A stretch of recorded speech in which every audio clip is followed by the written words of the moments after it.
Afternoon friends, मैं doctor VK Mishra from gastro liver hospital Swaroopnagar Kanpur. आज मैं लिवर क्लींस के बारे में बात करूंगा। जैसे लिवर सिरोसिस जैसी प्रॉब्लम होती है तो बहुत सारी प्रॉब्लम्स होती हैं बॉडी में। तो एक क्वेश्चन आता है कि क्या लिवर को किसी तरह क्लीन किया जा सकता है, साफ किया जा सकता है। आज उसके बारे में बात करूंगा। जरा लिवर सिरोसिस को ध्यान से देखिए। ये एडवांस लिवर डिजीज है। आपका जो लिवर है वो पार्टली डैमेज्ड है और ये डैमेज इरिवर्सिबल है। ये शुरू तो इन्फ्लेमेशन से होता है, लेकिन इन्फ्लेमेशन धीरे से फाइब्रोसिस में बदल जाता है एंड अल्टीमेटली स्कारिंग हो जाती है, जिसे आप सिरोसिस के नाम से जानते हैं। जो सिरोसिस है उसके बहुत सारे कारण हैं। ये हेपेटाइटिस बी के चलते होती है, हेपेटाइटिस सी के चलते होती है, ऑनगोइंग ज्यादा अल्कोहल के चलते होती है, और कभी बहुत फैटी लिवर या नेश डेवलप हो जाता है उसके चलते होती है। कुछ और भी प्रॉब्लम्स हैं जैसे Wilson disease, autoimmune disease, haemochromatosis, but they are not very common. Common जो है वो alcohol, hepatitis B and C and fatty liver disease. No, अगर हम स्टेजेस को देखें सिरोसिस की तो वही दो स्टेजेस हैं। एक कंपनसेटेड सिरोसिस है जिसमें कि आपको सिरोसिस है लेकिन दूसरी कोई प्रॉब्लम नहीं है, बिल्कुल भी एसिम्प्टोमेटिक है इन शायद इसको किसी दवाई की जरूरत भी नहीं है। सेकंड इज डीकंपनसेटेड सिरोसिस कि सिरोसिस है और साथ में बहुत सारे कॉम्प्लिकेशंस अपीयर हो रहे हैं जिनको एड्रेस करने की जरूरत है। नो, इन कॉम्प्लिकेशंस को ध्यान से देखिए। जो कॉम्प्लिकेशंस हैं उनमें कभी भी ब्लीडिंग हो सकती है, यानी खून की उल्टी या काली लैट्रिन हो सकती है पोर्टल हाइपरटेंशन के चलते। पेट में पानी भर सकता है क्योंकि आपका जो पोर्टल हाइपरटेंशन है एंड एल्ब्यूमिन है ये मिलाकर पानी भरते हैं। नंबर 3, जॉन्डिस हो सकती है। नंबर 4, कभी कभी दिमाग पर अमोनिया जाने से दिमाग गड़बड़ हो सकता है, बेहोशी हो सकती है, इररिलेवेंट बिहेवियर हो सकता है, कोमा हो सकता है।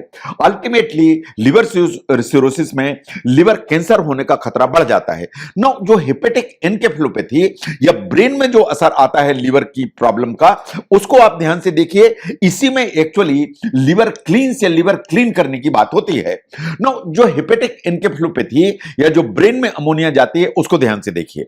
जो ब्लड अमोनिया बढ़ती है वो प्रॉब्लम क्रिएट करती है। अमोनिया क्यों बढ़ती है? इसलिए कि हमारे लिवर के अंदर एक यूरिया साइकिल होता है। यूरिया जो साइकिल है इसमें एक एंजाइम होता है जिसे कहते हैं अर्जिनेज।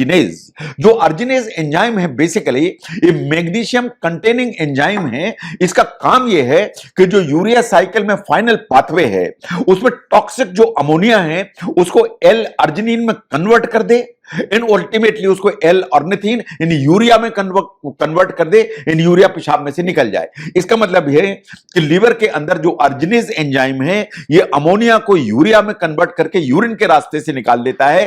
ये नॉर्मल यूरिया साइकिल का फंक्शन है। नो, एंजाइम दो होते हैं, दैट इज अर्जिनेज 1 एंड अर्जिनेज 2। इनमें डिटेल में जाने की जरूरत नहीं है। लेकिन सिरोसिस लिवर में होता क्या है? लिवर डैमेज्ड है, इसलिए जो अर्जिनेज का जो प्रोडक्शन है वो कम हो जाता है, इसलिए यूरिया साइकिल अफेक्टेड हो जाता है। इसका मतलब यह है कि जो अमोनिया आपकी बॉडी में मेटाबोलाइज होने से जो जनरेट हो रही है वो अल्टीमेटली जब लिवर में पहुंचती है तो वो यूरिया में कन्वर्ट नहीं हो पाती है, और यूरिया में कन्वर्ट नहीं हो पाएगी तो ब्लड में ही रहेगी, और ब्लड में रहेगी तो ब्रेन की तरफ जाएगी, और ब्रेन में अगर जाएगी तो आपका बिहेवियर चेंज होगा, आपको याददाश्त आपकी गड़बड़ होगी, आपको डिसओरिएंटेशन होगा, आपकी जो नींद है वो बढ़ जाएगी, आपको ऐसे ट्रेमर्स आने लगेंगे, और बहुत ज्यादा अमोनिया बढ़ेगी तो बेहोशी या अनकॉन्शियसनेस आने लगेगी। नाउ क्वेश्चन ये है कि सिरोसिस लिवर में ये इस तरह की जो प्रॉब्लम्स हैं वो बहुत कॉमनली आती हैं। ये हेपेटाइटिस में भी आती हैं, अगर एडवांस फैटी लिवर डिजीज है उसमें भी आती हैं, अल्कोहलिक हेपेटाइटिस में भी आती हैं। जब भी लिवर डैमेज होगा, स्कार टिश्यू ज्यादा होगा, अमोनिया बढ़ेगी और प्रॉब्लम खड़ी होंगी, जैसा सिरोसिस में होता है। अगर लिवर में इन्फ्लेमेशन ज्यादा है तो अमोनिया बढ़ेगी, जैसा कि हेपेटाइटिस में हो जाता है। जैसा फैटी लिवर में नैश हो जाता है उसमें इंसुलिन रेजिस्टेंस बढ़ जाता है।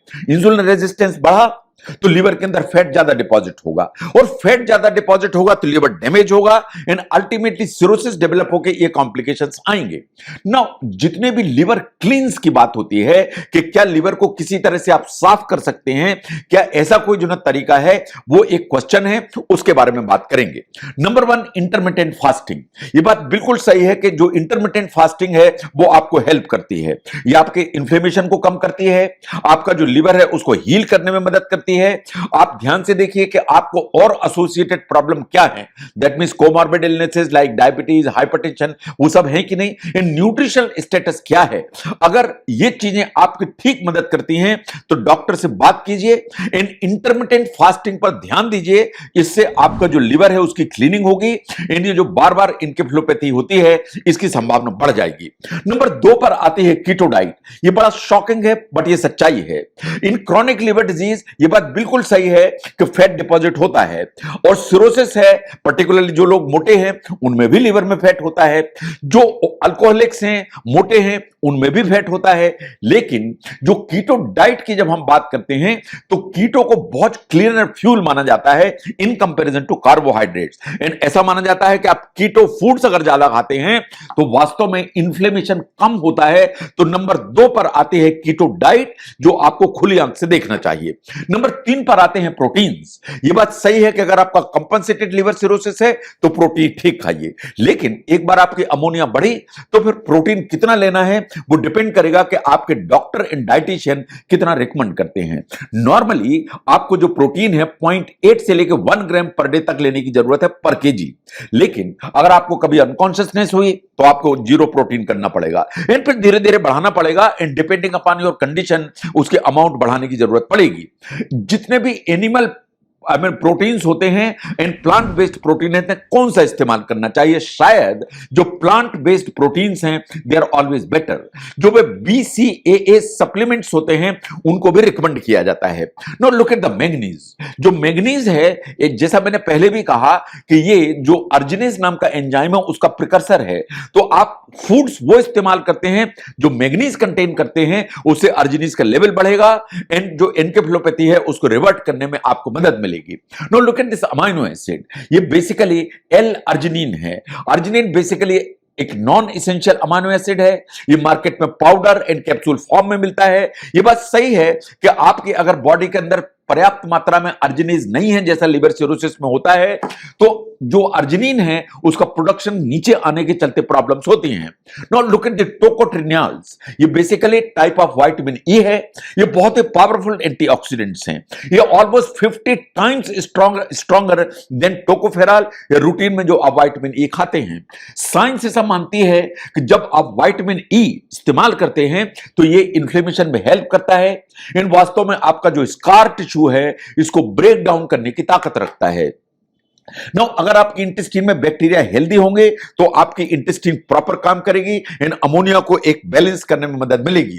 तो जितने भी प्रोबायोटिक फूड्स हैं उनको जरूर इस्तेमाल करिए, या अदरवाइज आप प्रोबायोटिक के सप्लीमेंट भी इस्तेमाल कर सकते हैं। तो अगर हम ध्यान से देखें कि जो लिवर की क्लीनिंग है वो सबसे ज्यादा आपको हेल्प करती है अगर आपको अमोनिया बढ़ रही है एंड ब्रेन पर उसका असर आ रहा है, जो कि लिवर सिरोसिस में अक्सर आता है। अगर लिवर सिरोसिस है, बिहेवियरल चेंज है, आपकी याददाश्त गड़बड़ हो रही है, आपको छोटी छोटी चीजों पर चिड़चिड़ापन होता है, आपको ट्रेमर्स आ रहे हैं, इसका मतलब यह है कि आपका अमोनिया का लेवल थोड़ा सा हाई है। अगर ऐसा है तो जो लिवर क्लींस हैं वो आपको हेल्प करने की ताकत रखते हैं। जो ग्रीन वेजिटेबल्स हैं इनमें फाइटोन्यूट्रिएंट्स होते हैं, क्लोरोफिल होता है, ये आपको हेल्प करता है। जो सिट्रस फ्रूट्स हैं जिनमें विटामिन सी है वो एंटीऑक्सीडेंट है, वो आपको हेल्प करता है। टोकोट्रिनियल्स हैं, ये विटामिन ई है, ये 50 टाइम्स स्ट्रॉन्गर है, ये आपको मदद करता है। मैग्नीज जिन भी डाइट आइटम्स में है वो आपको हेल्प करते हैं। एल अर्जिनिन का जो सप्लीमेंट है ये नॉन एसेंशियल अमाइनो एसिड है, ये आपको हेल्प करता है। तो मैग्नीज सप्लीमेंट लीजिए, ये आपको हेल्प करेंगे। जो कीटो डाइट है, इंटरमिटेंट फास्टिंग है, ये वास्तव में आपको हेल्प करते हैं। और जो प्लांट बेस्ड प्रोटीन है उनको मॉनिटर करके अपनी डॉक्टर की मदद लीजिए, ये आपको हेल्प करते हैं। तो जहां तक लिवर सिरोसिस का सवाल है, उसमें लिवर के नहीं प्रॉपर काम करने से अमोनिया बढ़ती है। अमोनिया ब्रेन में जाने से बहुत सारी प्रॉब्लम्स आती हैं। इस तरह की सिचुएशन में जो लिवर क्लींस हैं वो आपको हेल्प करने की ताकत रखते हैं, उनको एक बार ध्यान से देखिए। अगर लिवर क्लींस को ध्यान से समझने में यह वीडियो हेल्प करता है तो जरूर शेयर करें। मैं doctor VK Mishra from gastro liver hospital, Swaroopnagar, Kanpur. Thank you very much.